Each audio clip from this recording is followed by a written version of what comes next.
Right, while all you lot were busy drooling over Hugh Jackman's abs, I was busy solving how the Time Ripper worked. My priorities are definitely in the right order. This is a Time Ripper, a machine created by the TVA to essentially delete whole timelines from existing. We're told the only way to destroy it is to connect the beams of matter and antimatter that are powering it, though apparently this act would atomize the person using their body as the conductor between the two. Healing factors not saving anyone from that apparently, unless there's two of them or something. So of course, while watching that, my thoughts went straight to physics. What are they doing with antimatter? First of all, what's matter? Well, everything, essentially. Pretty much all of the stuff you interact with in real life is made of matter.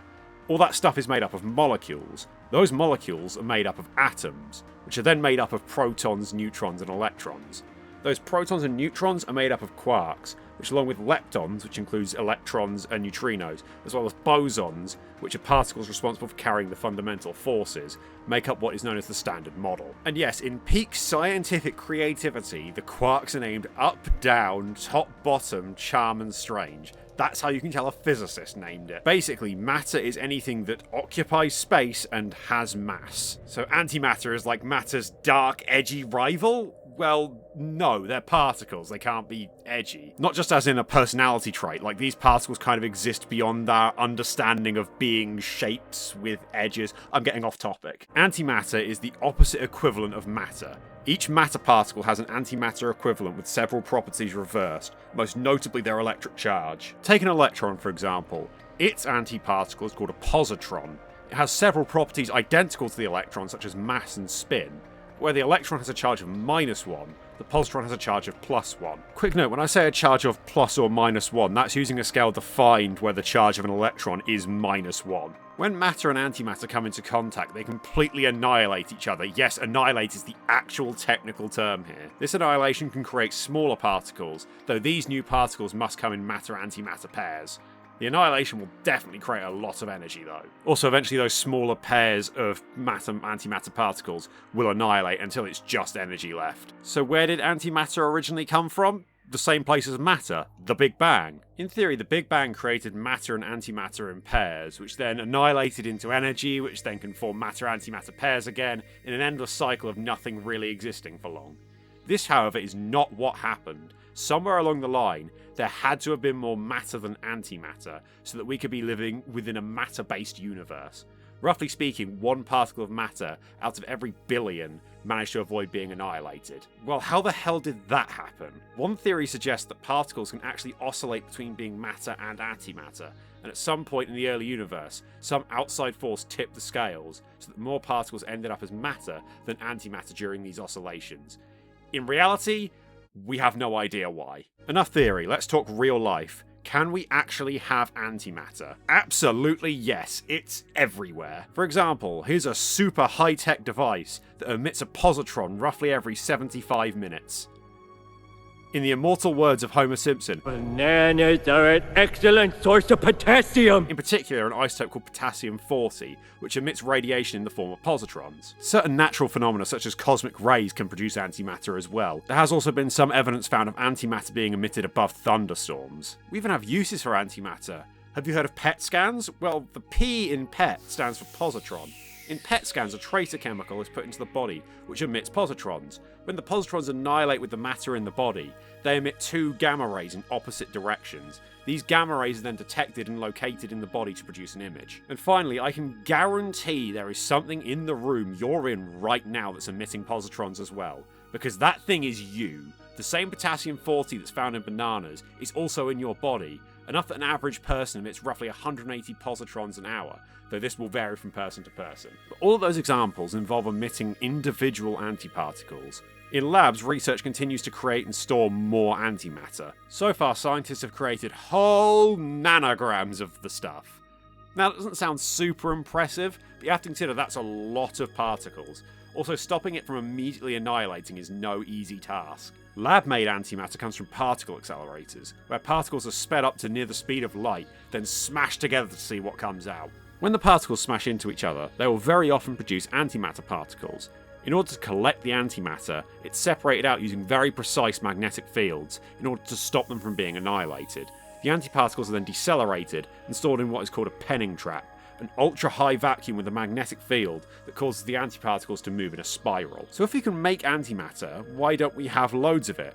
Because the process that I just described in reality is way more complicated than it sounds, and making and storing antimatter is expensive and difficult. The longest scientists have ever trapped antimatter for is 57 days, and that was one single antiproton. And just making it in the first place doesn't come cheap. To make 1 gram of antimatter would take 25 quadrillion kilowatt hours of energy, costing over $1 quadrillion.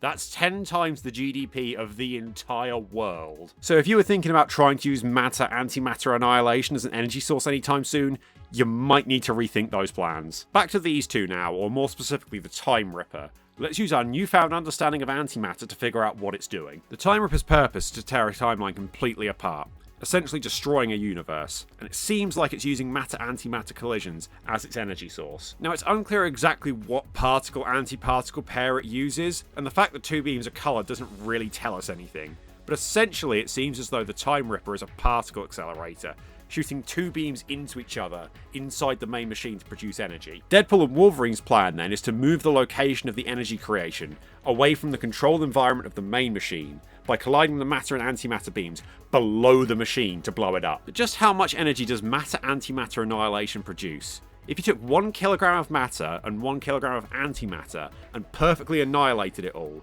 you'd produce 1.8 times 10 to the 17 joules of energy, the same as 43 megatons of TNT, which is the same energy that would be released by a large nuke. But the Time Ripper's going to need a lot more energy than that. Let's start by figuring out how much antimatter we'd need to destroy the Earth. We're going to have to use an approximation of the energy we'd need here, because funnily enough, no one's ever destroyed the Earth before. But that approximation for the amount of energy we need to destroy the Earth, based on the binding energy of atoms, is around 2.24 times 10 to the 34 joules, which based on our earlier mass to energy ratio would equate to 1.24 quadrillion kilograms each of matter and antimatter. That's roughly 2,300 Great Walls of China, or a low-end estimate of the size of the asteroid that killed the dinosaurs. But remember, with current methods, it takes 25 quadrillion kilowatt hours, or 96 trillion joules, just to produce 1 gram of antimatter. You'd end up putting in about 5 times as much energy just to produce the antimatter as energy you'd get out at the end. But let's say the TVA has a cheap and energy-efficient way of producing antimatter. How much would it need to destroy an entire universe? Again, that question is a lot easier to ask than answer. The amount of energy needed to destroy a universe isn't exactly common knowledge, and it's something no one's ever done before, at least that we're aware of. And if we were aware of it, I don't know how we'd be aware of it, considering the universe would be destroyed. There are some estimates out there, depending on how you define destroy. But on the low end, you'd essentially need antimatter on the scale of the mass of the universe itself to destroy it. Or on the high end, the mass needed is so big I literally can't explain it in a way that has any meaning. I.e., we're talking on the scale of 10 to the 132 kilograms. So that's 1 with 132 zeros after it. Basically, it's a good thing the TVA has guys like OB who are evidently way smarter than current scientists. That, and you know, it is science fiction after all. Finally, I just want to see if that "you'll be atomized" threat holds true.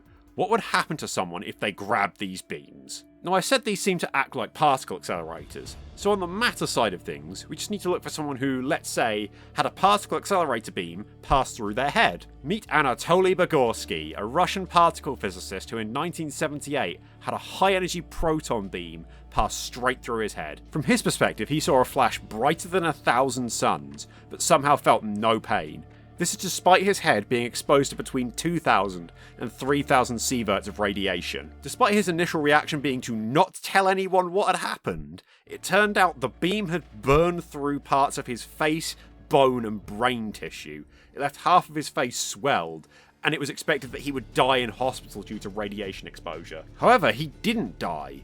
He was just left permanently fatigued, he lost hearing in his left ear, half his face was paralysed, and now he also had occasional seizures. But is he dead now, though? We don't really know. He's not been heard from publicly since 1997 because Russia. Not just that, but didn't even speak publicly about it for a decade after it happened because of secrecy rules. But as far as we're aware, he's still alive now into his 80s. But if we're talking about Deadpool and Wolverine, they've both survived a lot worse than that. so that's one of them being okay here. Now, the antimatter beam was always going to be the real threat here. The movie seems to suggest that somehow the antimatter beam passes through the person holding it to meet the matter beam and output all the energy. In reality, the antimatter would just annihilate on contact with the person touching it, because, you know, people happen to be made of matter. That annihilation would likely cause an explosion of TNT-sized proportions. Now, to a normal person, that's bad, so don't go grabbing any antimatter beams anytime soon.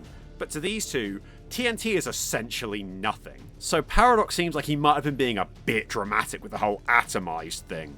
But then again, the whole need to connect the two beams seems unnecessary. Just disrupting the antimatter beam at all will cause it to annihilate and stop powering the Time Ripper. No explosions necessary. Oh bugger, I've become a nitpicky bastard about all this, haven't I? Look, does it make perfect scientific sense? No. Is there a solid scientific grounding to the idea? Absolutely. And most importantly, are the potential minor scientific inaccuracies more important than telling a fun story?